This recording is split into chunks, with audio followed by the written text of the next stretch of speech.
नाशिक ग्रामीणच्या सिन्नर पोलिसांनी chain snatching करणाऱ्या टोळीचा पर्दाफाश करत 3 गुन्हे उघडकीस आणले आहेत।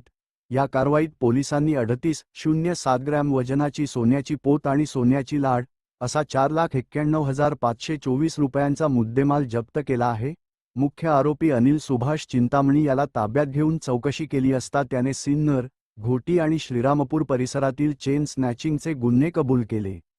या प्रकरणात सिन्नर पोलीस ठाण्यातील 2 आणि शिर्डी पोलीस ठाण्यातील 1 असे एकूण 3 गुन्हे उघड झाले आहेत। ही कारवाई नाशिक ग्रामीण पोलिसांच्या मार्गदर्शनाखाली सिन्नर पोलिसांच्या गुन्हे शोध पथकाने केली असून पुढील तपास सुरू आहे। Days news Marathi.